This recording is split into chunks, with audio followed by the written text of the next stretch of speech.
Hello, everyone, and thank you for joining us this evening for the Basics of Resume Writing webinar. My name is Dr. Mary Catherine Arnold, and I'm the Director of Student Affairs here for the online campus. So today in today's presentation, we're going to be covering a couple of different pieces of information. We really want to drive home the importance of the resume, the different types of the resume, some general tips that you're going to want to keep in mind when you're writing the resume, as well as we're going to cover some do's and don'ts of resumes. We want to make sure that when you are creating and drafting your first resume, that at the end of the day, you feel like you know exactly what you should be doing, what you should be avoiding, so that way you're walking out with a strong resume. We'll also, before the questions and answers section of the presentation, we'll also review a sample resume so that way you can get a feel for what your finalized resume should look like once it's done. So there are a couple main reasons why a resume is so important. The first main reason is that your resume is your first impression. The job search is going to be tough, and your resume is your first impression that you typically get when you are applying for a new job. Your resume will only be looked at for about 30 seconds or less, so it needs to be strong. And in a recent study, it found that the average time that a recruiter was spending reviewing your resume was about 6.5 seconds. So when we think about that, we are spending about 6 to 7 seconds glancing at something to determine whether you are a qualified candidate. That makes it very challenging for you to make that first impression. So things like spelling errors and grammar errors, these are all things that can hurt you in your first impression. Or even if you don't build your value, what's going to happen with your resume is because it's your first impression, you're not going to be viewed as someone who would be a great new hire for that position. A resume is also really important because what it does for you is that it creates some context around your abilities, strengths, and qualifications. You need your resume to not necessarily show what you have done and the tasks and the duties, but rather show what you have achieved at your previous and current positions, and really making sure that those are aligned with that job description. That kind of helps to demonstrate why you are the ideal candidate for that position. Building context is important because it shows that you have the necessary knowledge and skills needed for that job that you're applying to. So, without your resume demonstrating this, you may not be called in for an interview. And that's exactly what the main goal of that resume is to do. Because at the end of the day, your resume is your marketing tool. And this is probably the most important detail to keep in mind about your resume. This is the opportunity that you as a candidate gets to sell yourself to that hiring manager. Again, the most important thing with your resume is that you need to market your abilities and strengths and demonstrate that a hiring manager would pretty much be dumb or an idiot not to call you in for an interview. Because at the end of the day, your goal is to demonstrate why you are the most ideal candidate for that desired position. Now, when we start to look at different resumes and when we start to think about, well, we want to create a resume for ourselves, the one thing that I want everyone to keep in mind is that your resume is going to look different from everyone else's because it's going to be dependent on your skills, your experiences, your expertise. But with that in mind, there are also different types of resumes that exist out there. And some resume types are going to be better or more beneficial for you in your job search versus others. And this is going to depend, again, on your specific experiences and expertise. So the first resume type that we see on this chart that you have on your screen is a reverse chronological resume. And this is going to be what I would say about 9 times out of 10, your resume should be in this format. The reverse chronological resume is the most commonly used format of a resume because it's the most preferred by the hiring managers and recruiters. When we are looking at a reverse chronological resume, it's listing your most recent experience first, and then slowly near the end, it's going into your previous experiences and your further back experiences. And why this is really preferred by hiring managers is because if we just think about any field, it doesn't matter whether it's in the healthcare field. It doesn't even matter if you are in like a manufacturing job or working in a plant of some sort. Technology makes such a big impact and changes what we do on a day-to-day basis in our environment. I can tell you what I did 10 years ago in this role is completely different than what I do now. And it's all because technology has enabled us to move further and to do new things. And the reason why hiring managers and recruiters like to have things in reverse chronological order is because the things that you're doing now are going to be most relevant to the desired position. So you really want to make sure that it is emphasizing your current experiences first and demonstrating, how and why that information is going to be relevant and related to that desired position. Now, the next type of resume that we're going to talk about is the relevant and combination resume. So, a relevant or combination resume has some of the components of a reverse chronological resume. But the main thing that you're going to find, the biggest difference that you're going to find with a relevant or a combination resume is that it's going to have your main work or employment information that's going to be divided into a relevant experience section and an other experience section.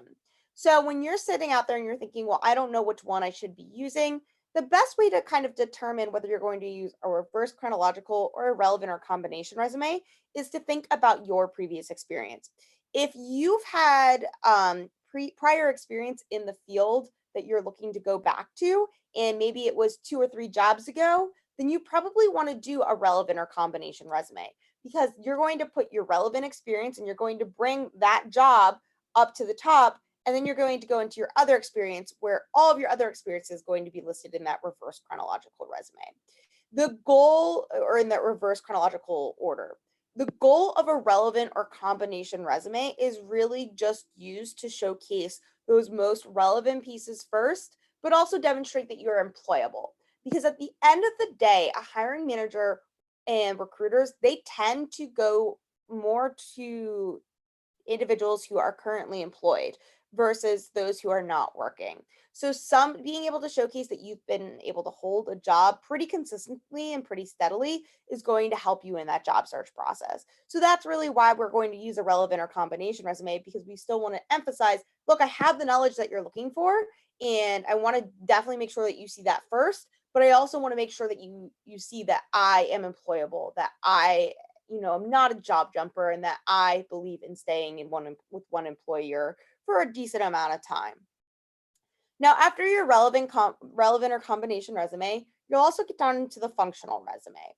So, a functional resume is probably one of the least preferred by hiring managers and recruiters because when we're looking at a functional resume, what it's actually doing is it's dividing your content between general categories while details of the work experience is going to be hidden at the bottom.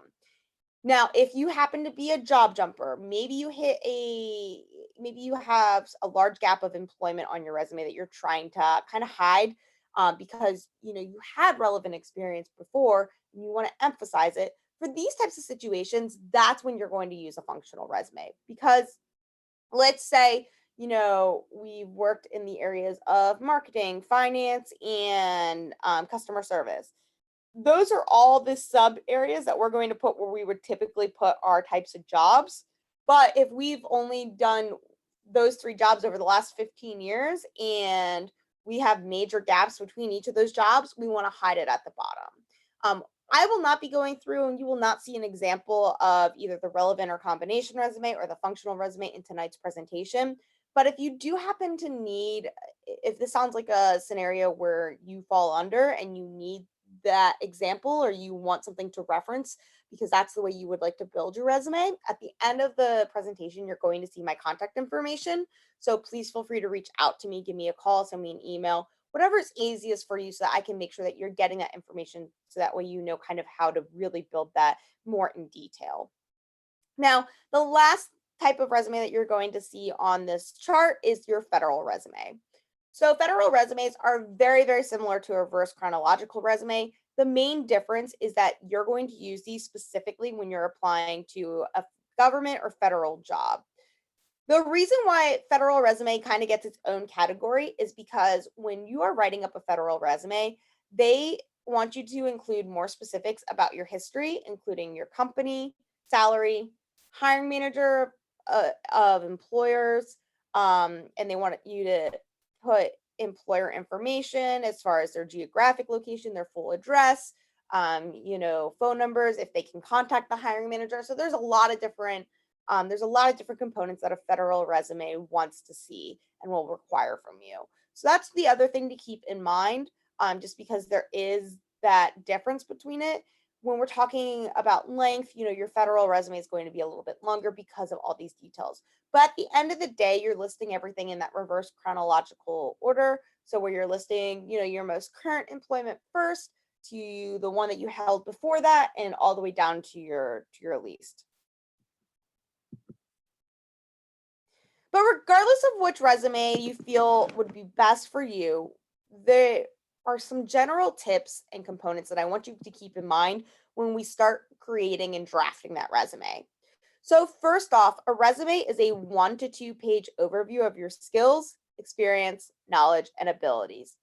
What a resume should really be is just a snapshot to that hiring manager of why you're the ideal candidate for that position. So anything longer than 1 page, it's generally going to get tossed out immediately unless you possess over 10 years of progressive experience in your field, which means unless you've gone up and moved up the ladder pretty quickly within 10 years, you want to demonstrate that. Now, there are some exceptions to the 1 page rule. One, if you have worked in the same industry or have worked your way up the ladder. And two, if you are completing a resume for a federal job search. The one thing that I want everyone to note is that although there might be some times, especially for if you're my nurse practitioner students, you might have some times where your length of your resume is going to be that 2 page resume. You should never be exceeding a 2 page resume unless it's for a federal job. So if you're someone who's sitting out there and you're saying, well, my resume is 6 pages long, cut it down now. You want to cut it down to being no more than 2 pages. And ideally, you want to try and find a way to cut it down to 1 page. And I know that's tough because it's our resume, it's our information. A lot of times we think that everything that we've done in our career is very pertinent and that we need to showcase it all. But I can tell you the number of times I review resumes for my students that are 2-3 pages long, that are just too long in length. That they're repeating the same exact information, and so it's becoming very repetitive, and I'm not really getting that value that individual can bring. And that's really the main reason why we're keeping it to a 1 page length in the ideal situation, because we at the end of the day need to build our value, and that is the biggest key to keeping it shorter in length, but also keeping that information relevant to that desired position. Now, you also want to consider the format of your resume. So the one thing I want to note in this presentation is that there is no one singular way to format your resume. There's no one way that's better or worse, better than others. There are some ways and some things that you should definitely avoid, though, when you're formatting your resume. So one thing that you want to do when you're formatting your resume is you want to keep in mind the consistency of your formatting.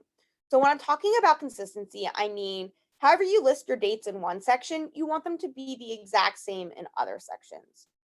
Now, as far as formatting goes, I also consider you to use what we like to call a plain text formatting, which if you're not sure what plain text really is, it means pretty much anything that you're able to build in based off of the computer and the keyboard commands. So when we're going into Microsoft Word and we're creating our resume, that means avoiding things like tables, charts, graphs, lines, symbols, pictures, blocks, whatever it may be. We want to make sure that we're avoiding that.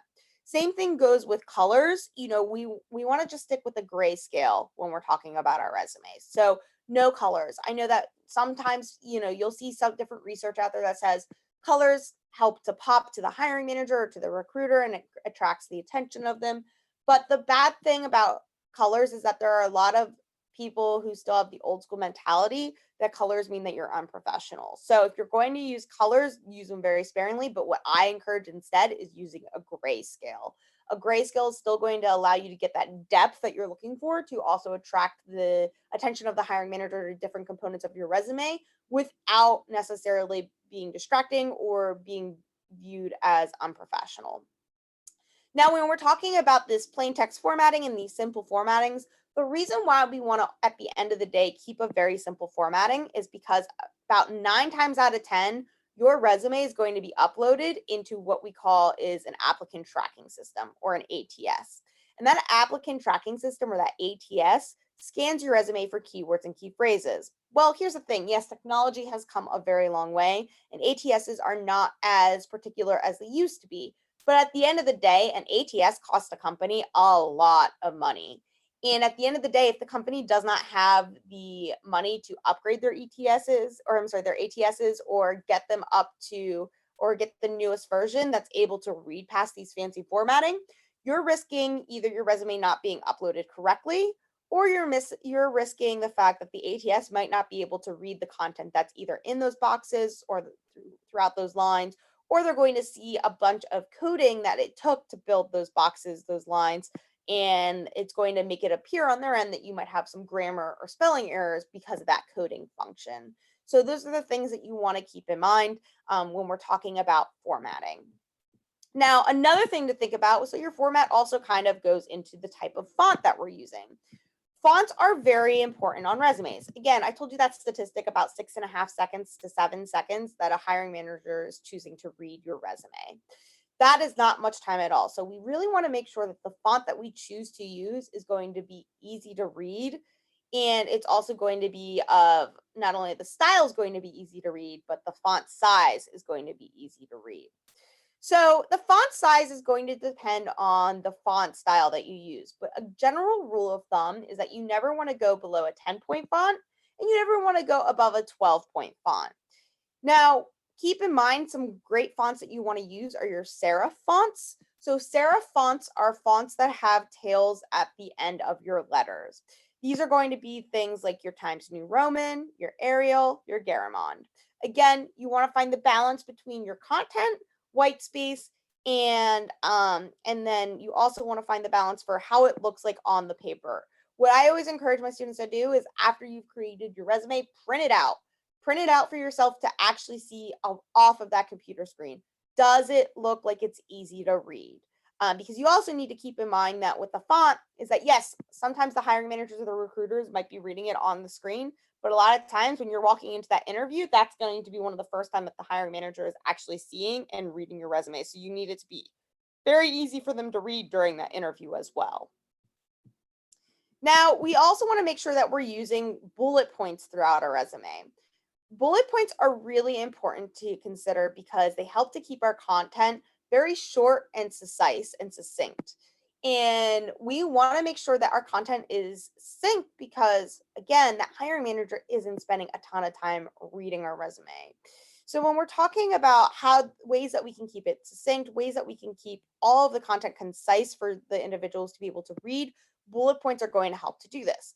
Bullet points are going to help you to take one thought and emphasize them at a time. So what it's mentally doing to that hiring manager or that recruiter is it's allowing that hiring manager or that recruiter to read just that sentence or just that phrase, focus on it and balance it and process it, and then move on to the next one. Your resume should also be clearly broken down and labeled by different sections. So your different sections should be clearly identified and easy to jump around on the resume. So if I'm a hiring manager and I'm looking for something very specific, I should be able to clearly tell by the section header that you use. Now, a typical standard resume for a new graduate or current student is going to flow in the following. You're going to have your header, your summary, your education, your relevant coursework, and then your work experience. We're going to go over the difference between some of these different sections, how you should label them, and what they should look like when we're done in just a couple of minutes. But I do want to make sure that you know that that's going to be the general flow for a great resume for you.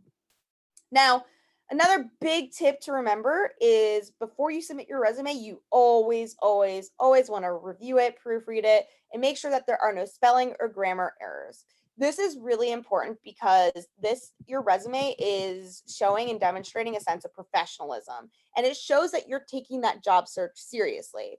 As a professional, or when we're thinking about developing our professional selves, it's all a part of our brand and all a part of our identity. We never knew who we're going to come across with at any point in time in our careers. So we always want to make sure that all of our documents that we're submitting throughout the application process and any of our emails and correspondence that we do beyond that, that they are concise, but that they are also spelling and grammar free to make sure that we are demonstrating our professionalism. Chances are, if you do not proofread, especially your resume, before you submit it, it's going to end up seeing the garbage can before it even gets onto the hiring manager or maybe even the recruiter's review. Now, I mentioned this next one briefly when we were talking about font and sections. White space and margins are another big thing to keep in mind, because what this is going to do is this is going to help you to give mental breaks to the hiring managers so that way they can process your information chunks at a time, which is what they need to in order to get through your resume in that 6 to 7 second time frame. Now, the other great thing about including white space and margins on your resume is that it allows the hiring manager space to take notes about you as a candidate. And that's something that's really, really important when we're talking about you as a candidate, because your hiring manager, they're going to want to take notes about you. And if they're able to take notes about you right on to your resume, it allows your content to be very easy to read and to comprehend. And what it also allows them to do is it allows them to connect you in an interview to your resume and to your information on paper so that they can always come back and make sure that they have the right person with the right applicant. Now, the other thing to think about as far as when we're talking about margins is what the size of those margins should be. Margins can range anywhere from a half an inch to 1 inch, but you never really want to go below these and you never want to go above these. And when we're talking about that, balancing that white space with the content, avoid any of those resume templates that are out there that have these large gaps on like the left-hand side of the margin. That's just a waste of space. We need to make sure that we are utilizing all of our space to our advantage on a resume and really emphasizing and drawing the attention of the hiring manager to everything that we have to offer. Now, this next tip is really important when you're writing your resume, because I mentioned that ATS, or the applicant tracking system, earlier. So adding keywords and key phrases on your resume is going to be a crucial component to building a strong resume, because the first thing that your resume is probably going to go through, or the first level of review that it's probably going to see, is that applicant tracking system, which is scanning your resume for keywords and key phrases to quote unquote qualify you for that job. Now, additionally, when we're talking about the applicant tracking system, the other really great thing about the including keywords and key phrases is that it's also going to help to draw out the attention to the hiring manager as well, based off of that job description. Yes, that means that your resume is going to need to be tweaked for every single application that you apply to. But once you have general idea of what type of jobs you're looking for, if you work with us in career services and your career services representative, we're going to help to build you a very strong resume that is going to help to include those keywords and key phrases and hopefully help to make those tweaks that you need to make very minimized. Another thing that I want to mention is that you should always avoid including references on your resume. This was a very old practice where we used to mention either references available upon request, or we used to list our references right on our resume.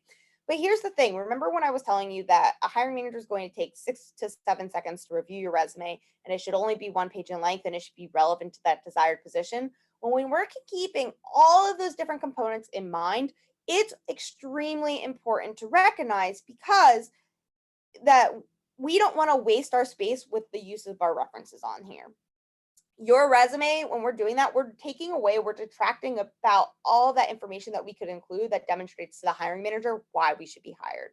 Instead, what the common practice is now is that you include your references on a separate sheet of paper that is going to be either submitted at the time of application, or you're going to bring it with you at the time of the interview.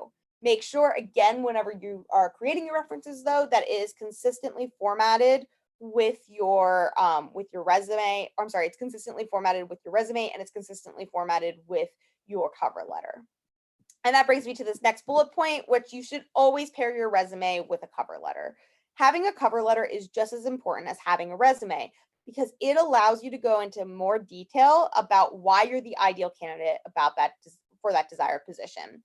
I have known plenty of hiring managers in the past who will immediately throw out a resume simply because it wasn't paired with a cover letter. So it's very important that you're taking the time to really make sure that you're going through and creating all of your application materials that are necessary for that desired job. So let's go ahead now that we have these tips to keep in mind, let's take some time to look at some of those do's and don'ts of what else we're going to really include in our resume. So I mentioned before that we're first typically going to start off with your header. Your header is going to mention your name and contact information, including the address of where you're located. Now, there are a couple of things I want to mention with the header. So if you are in a program that requires you to have additional certifications or credentials behind your name, your header should always include your credentials behind your name. Now, this does not include anyone who, let's say you were hypothetically enrolled for a bachelor's in business administration. You're not going to throw your BBA after your name. This should only be used for graduate students, so anyone in my master's programs or above, and it should only be included for like individuals who are RNs or physical therapy assistants, something that's more in the healthcare related field where you would add your credentials behind your name. Now, after your name, you'll go in and you'll start including your address. So I mentioned that, you typically will want to include your address. I've had some students who have asked me, well, do I include my full address or is the city, state, and zip okay? Either is acceptable. I do encourage you, however, to include your full address when you're applying directly through a company's website. When you're posting your resume on top of like your Indeed profile or your LinkedIn profile, what I would say to do is remove the physical mailing address, but keep the city, state, and zip on those resumes.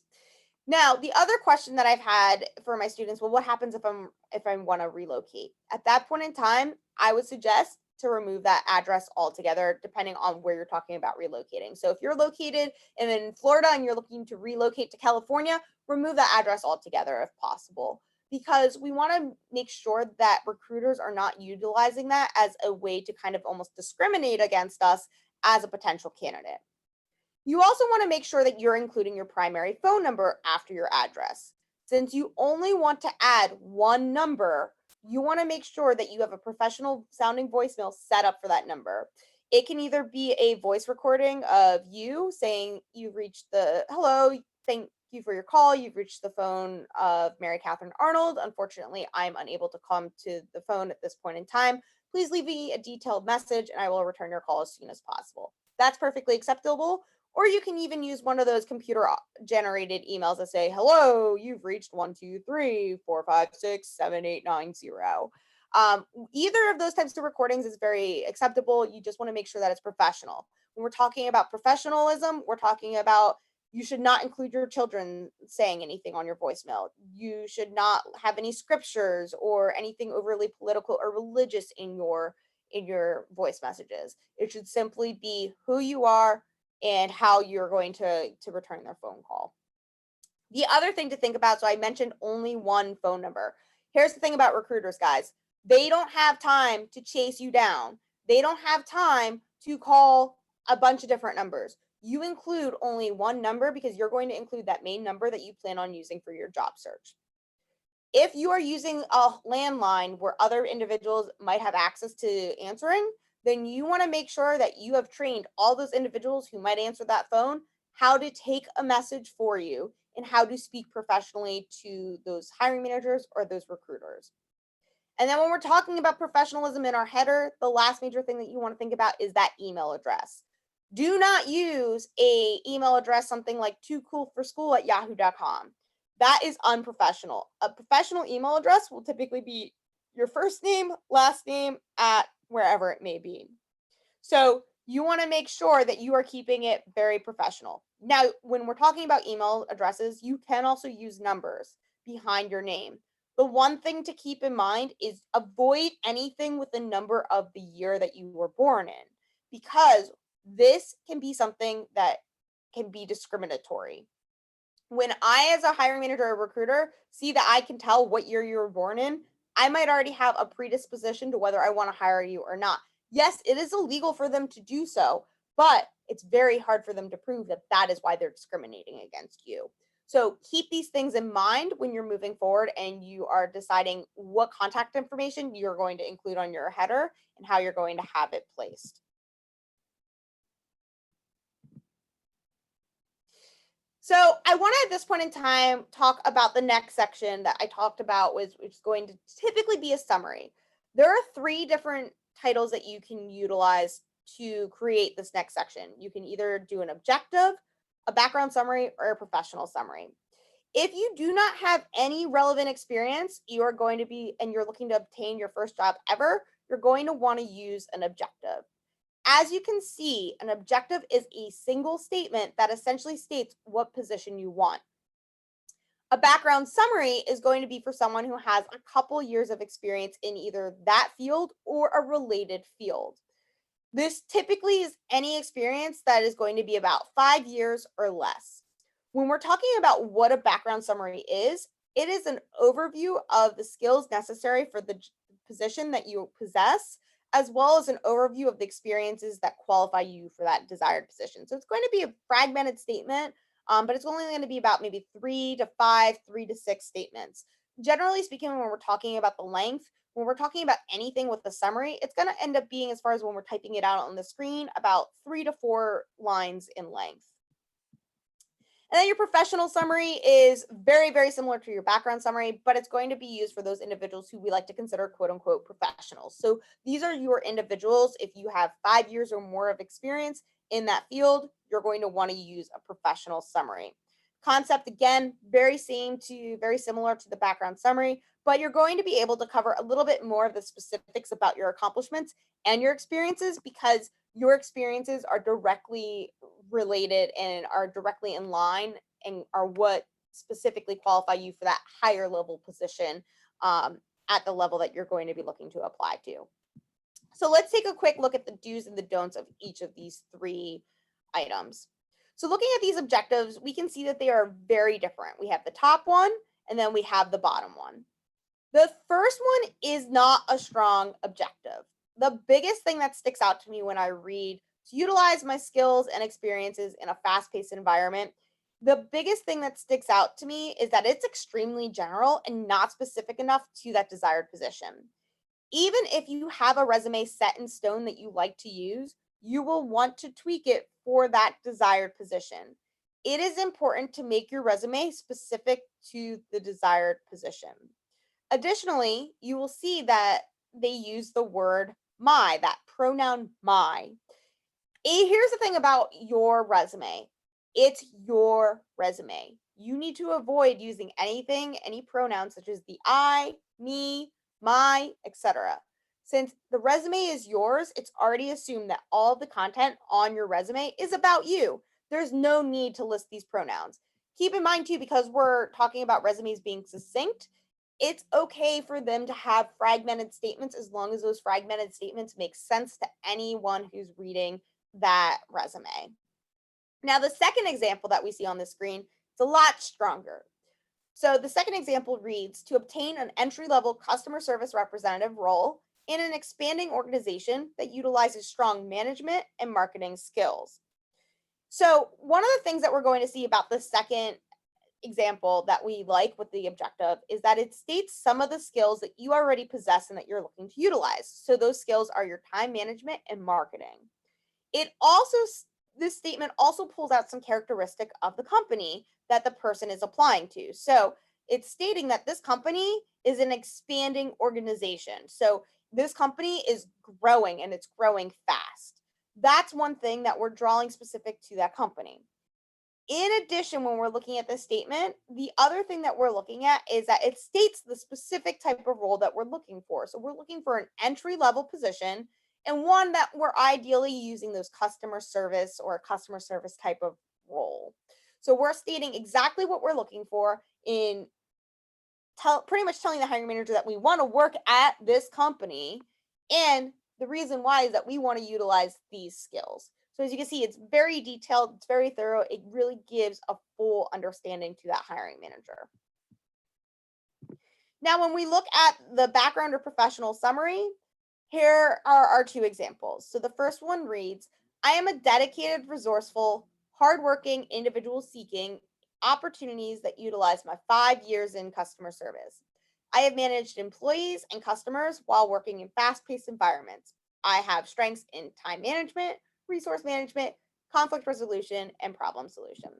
So when we're looking at this first example, we can already tell we don't want to use this. We'd rather use something like the second example because it says dedicated, resourceful, hardworking professional with over 5 years of experience in delivering customer service in fast-paced environments. Possesses experience in managing teams of 30 plus employees while building rapport with patrons of diverse backgrounds. Strengths include time management, resource management, conflict resolution, and problem solving. So the reason why we want to avoid the first one is one, it uses those pronouns. We just talked about we're never going to use I, me, or my. We also see that it does not have to be in complete sentences. So when we're looking at the second example, we see that yes, it flows, even though some of those sentences are a little bit closer to fragments than full sentences. Even though there are some items that are improper on this, there are some strengths that I did want to just notate about that first example. And again, we're not going to use that first example because it's completely wrong for what we're looking for with the resume. But the good thing that I want to pull out is that it mentions the skills that the job description mentioned. And that's very specific. So it mentioned time management, conflict resolution, and problem solution. These are all things that were probably listed in that job description. And we want to make sure that we're doing that because it's going to help us to get past that applicant tracking system and get to that second level of review by that hiring manager or the recruiter. Now, in the second example, the reasons why we want to use this second example is that one, yes, there's no complete sentence, but even though it sounds choppy, it is completely standard for a resume. You'll notice that even though it does sound choppy, it does also flow as well, and it provides some heavy impact and some really strong verbiage that sounds impressive, and that's what we want to do. If we look at the top example to the second example, when we have those pronouns, it seems less impactful. It doesn't seem like it almost punches you in the face with what this individual can do. And that's what we want by the second example. Also take note that it does go into a little bit more detail, providing context around the achievements and the accomplishments of this person. So when we're talking about the team management aspect, we see exactly what types of teams that they're used to managing, what types of rapport are they building, like what types of the patrons are they working with. So we're able to see a little bit more information that helps to give us that end all impact that we're looking for. So let's go ahead and move on from those three sections, and we're going to talk about education. So there are a couple of things that we want to keep in mind with our education. So the first thing that we want to keep in mind is that we should never include our high school information. Even if you just started your collegiate career, you will want to add that information onto your resume and remove your high school information. Keep in mind that a resume should only have relevant information on it. So since you start your collegiate career, this is going to help you to make it and keep your resume as relevant as possible to that desired position.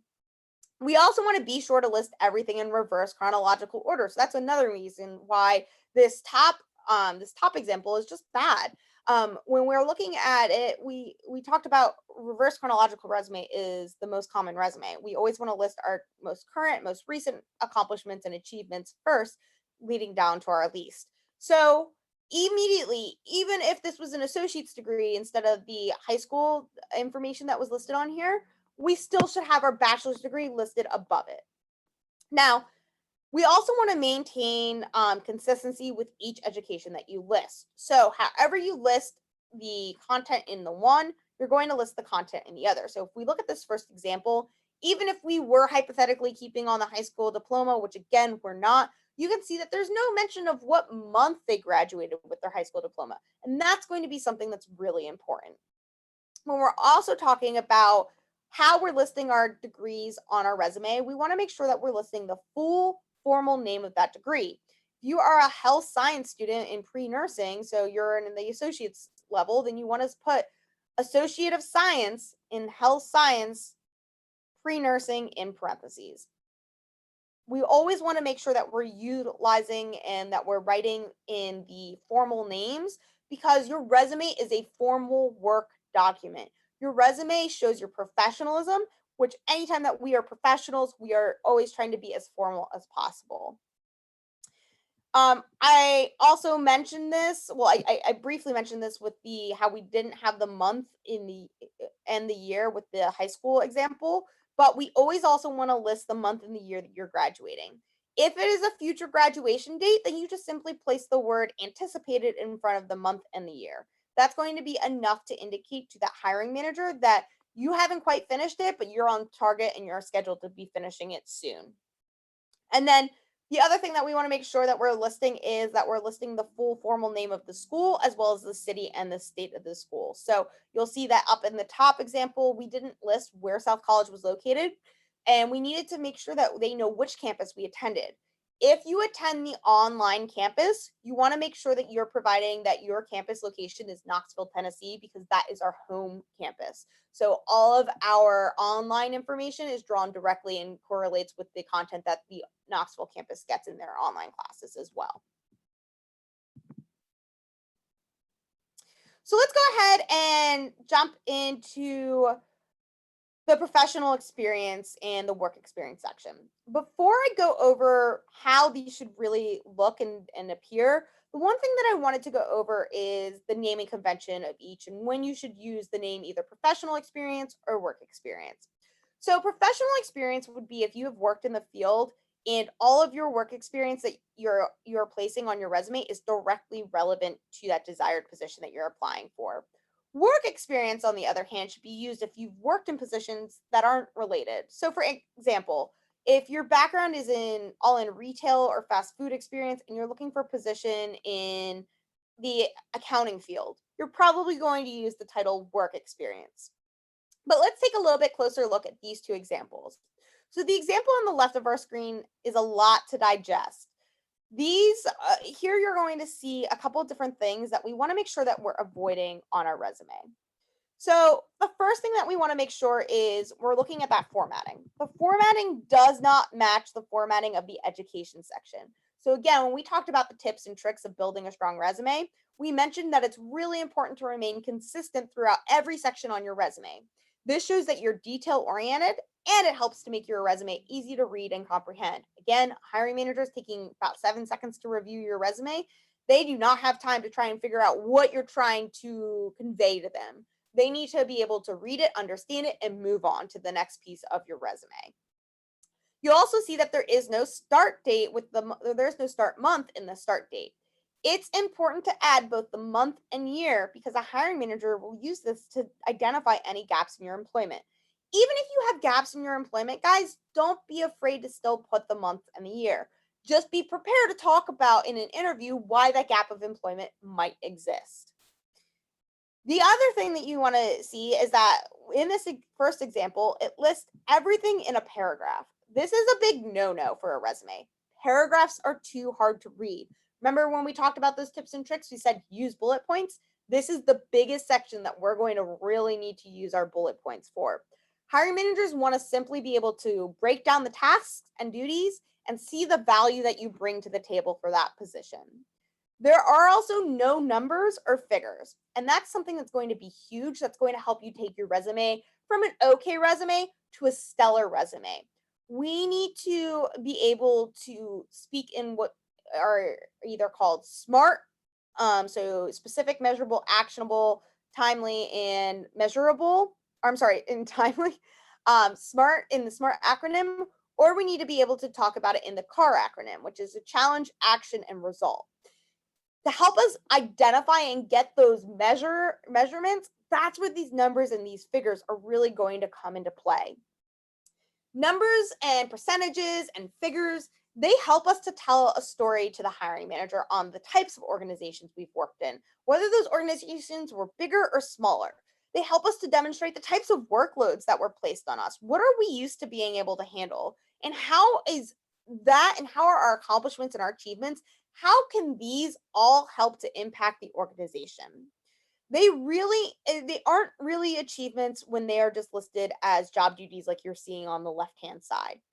This is probably when we're thinking about the difference between job duties and achievements, we also want to really focus on utilizing the job duties to help us to create those achievements. It's okay if at first you're just thinking, well, what did I have to do? I'm creating my resume from scratch. I just need to get some ideas about these duties and the things that I needed to do. But then you need to ask yourself follow-up questions once you have these bullet points. Well, why did I need to do this? What type of value did I add to the organization by doing this task? What did I overcome? And what did I achieve by doing this task? when you are thinking about your bullet points for your professional experience or your work experience section, you really need to drive this component home.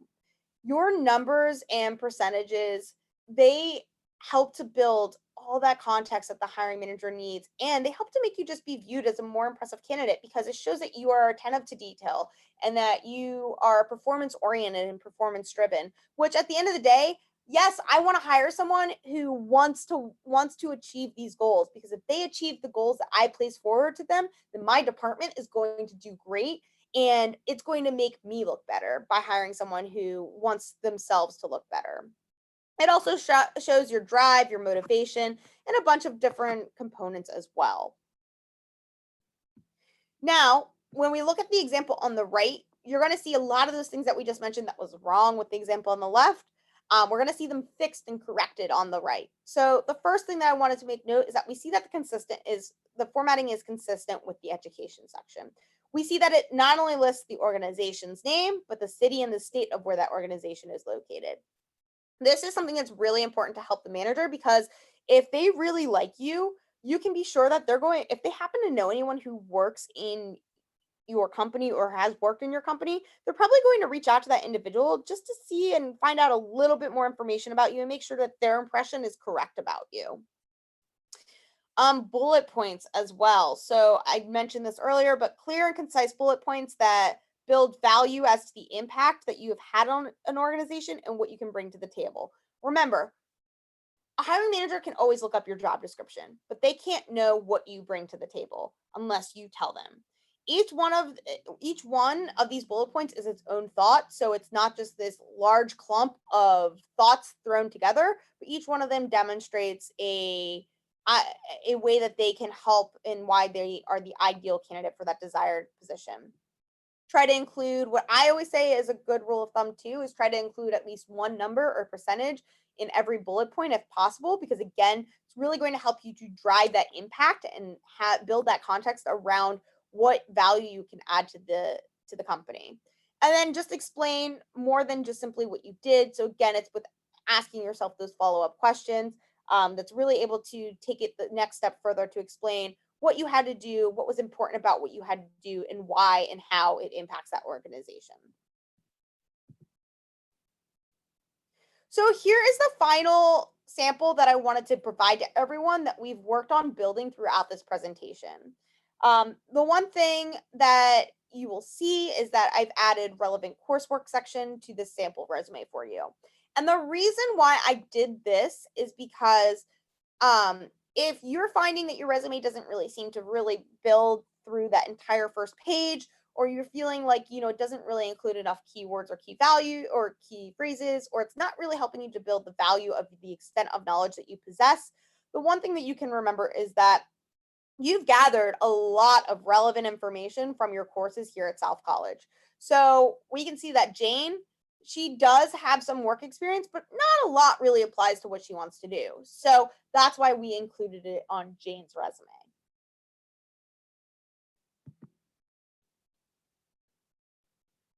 So before we jump into the questions that you might have about resume writing, I did just want to talk about a couple of other things to keep in mind with writing a resume. Here are some of the most important things to note about your resume. Make sure that we are keeping it relevant in both time and content. Nothing on your resume should extend past 10 years. Content should all be relevant to the position that you desire. Your formatting should always remain consistent. Formatting a consistent resume is going to show that you are extremely professional and detail oriented. You have to remember that your resume, it's going to be a demonstration of a lot of those transferable skills that you have. So when we're talking about formatting, when we're talking about consistency, when we're talking about including how we communicate things, these are all components that your resume does for us that really gets to drive home those skills that you may or may not be claiming on your resume. This is a skill that I will say, as far as being detail oriented and just being consistent with their formatting, that there are a lot of people that struggle with in life, and that they struggle with working and perfecting it in their lifetime.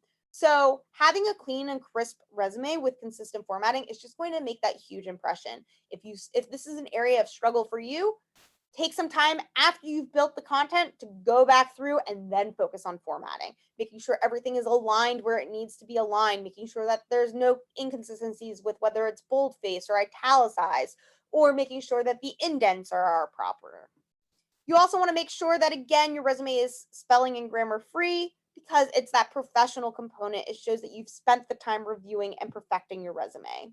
And then again, be sure to build your value of your resume. A resume should not demonstrate what you have done, but rather it should communicate what you have done that makes you the ideal candidate. It should be able to demonstrate why you are the ideal candidate based off of your past experiences and accomplishments. And then lastly, guys, don't forget to utilize the Career Services Department here at South College, as well as our free resume building tool, an Optimal Resume. For more information on how to access the Optimal Resume Suite and how to navigate through it, I do recommend and do encourage you to watch our Navigating the Optimal Resume Suite webinar, where you'll be able to find just how easy it is to build your resume through there, going through, navigating through, finding different samples of resumes for people who are in similar careers to you or similar career paths as to where you would like to take your career next. The other great thing about Optimal Resume is that it's not just for resume writing. You'll see cover letter writing, thank you letter writing in there. You'll even see mock interviewing opportunities in that platform as well. So it's definitely a great resource that I encourage everyone to utilize, because you'll always be able to save your resumes on there. You'll be able to see previous versions of your resumes. So as you're going in and you're advancing and enhancing your resume, you're going to see from even 5 years from now, if you look back at your first resume, just how much you've changed. And that's really nice. And it's a sense, it gives you a sense of accomplishment to see how you've grown as a professional as well. So hopefully now you have a thorough understanding of how to start creating your resume here at South College. Be sure to not only utilize the information that was presented to you in this presentation, but also a lot of the other resources that are available to you in the Optimal Resume Suite, as well as the Career Services Workbook Preparation Guide. Before we end today's presentation, I would just like to open up the floor to any of the questions that you have. So go ahead, and if you haven't already yet done so, type your questions into the Q&A box on your screen, and I'll go ahead and I can answer some of those. So the first question that I see that came through during the presentation is, if I have 10 years of experience and it is all relevant, can I keep this on my resume? It depends on how long and how lengthy that experience is and how relevant it is to that desired position. If it's extremely relevant, there are different tips and tricks that we can do to include that information on there without going into detail. So for instance, we could do a professional experience section and then other work experience section. So we're taking kind of like that relevant or combination resume approach to it, where we are including bullet points for our first 3, maybe 5 jobs, or the jobs that cover like the first 5 years of that experience, and then we're just mentioning the other types of experiences that we've had in our career as well, in that other work experience section. But there are different things. I would say, for more information as to how this would apply to you, definitely reach out to us in Career Services, so that way we can assist you specifically with what you're looking for. Where should I put an achievement section? So that's a great question. I mean, again, generally speaking, your bullet points on your resume, your entire resume should be about your accomplishments and your achievements. So hopefully you don't necessarily need an achievement section, but if there is something that you really achieved that you wanted on your resume, you can include an achievement section, but I would put it at the very end of your resume.